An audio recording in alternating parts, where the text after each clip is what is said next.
حضرت بایزید بستامی کہتے ہیں کہ میں نے اپنی ماں کے آگے ہاتھ جوڑے، میں نے کہا امی تجھے راضی کروں یا رب کو راضی کروں؟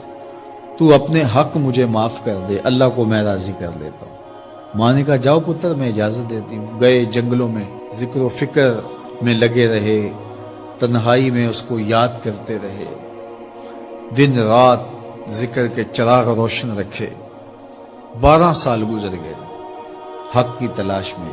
ایک دن واپس بستام کے قریب سے گزر رہے تھے، خیال آیا چلتے چلتے ماں کو سلام کر جاؤں۔ دروازے کو دستک دینے لگے تو اس خیال نے ہاتھ روک لیا کہ ساری زندگی ماں کو سکھ تو دیا کوئی نہیں، اب دکھ بھی کیوں دینے لگے ہو؟ رات کا ایک پہر بیت گیا ہے، سردیوں کی لمبی رات ہے، ماں بستر میں لیٹی ہوگی، تیرے لیے اٹھے گی، دروازہ کھولے گی۔ دروازے کے ساتھ ہی لگ کے بیٹھ گئے اور ساری رات کاٹ دی، اس خیال سے کہ ماں کو تکلیف نہ ہو۔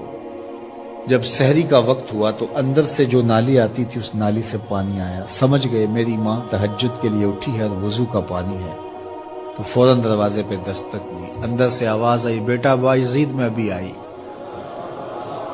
مائیں بیٹوں کے دستک کے انداز سے جان لیتی ہیں یہ کس بیٹے کے ہاتھوں کا لمس ہے۔ 12 سال کے بعد آئے، دستک دی، کہا بیٹا بایزید میں ابھی آئی۔ ماں کی تو نگاہیں ہی دروازے پہ رہتی ہیں۔ اللہ اکبر۔ کہتے ہیں کہ ماں نے دروازہ کھولا، 12 سال جنگلوں کی خاک چھانتے بیت گئی تھی، پراگندہ صورت، بکھرے ہوئے بال، پھٹے ہوئے کپڑے۔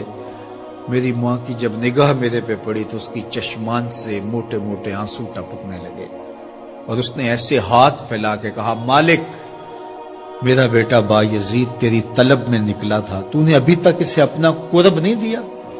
حضرت بایزید بستامی کہتے ہیں 12 سال کی ریاستوں سے جو کچھ نہیں ملا تھا ماں کے اٹھے ہوئے ہاتھوں سے مل گیا۔ میں نے کہا مالک میں تجھے کہاں ڈھونڈ رہا ہوں، تو کہاں موجود ہے؟ تو ماں باپ کی رضا اللہ کی رضا کا دروازہ کھولتی ہے۔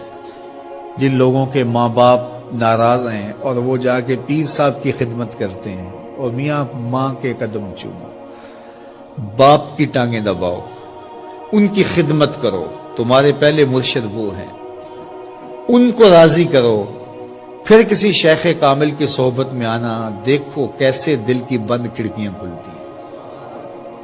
ایک مرشد تو ناراض کر آئے اور دوسرے مرشد سے تمہیں کیا ملے گا؟ تو راستہ یہیں سے کھلے گا۔ والدین کو کبھی ناراض نہ کرو، والدین کو کبھی دکھ نہ دو، والدین کو کبھی تکلیف نہ پہنچاؤ۔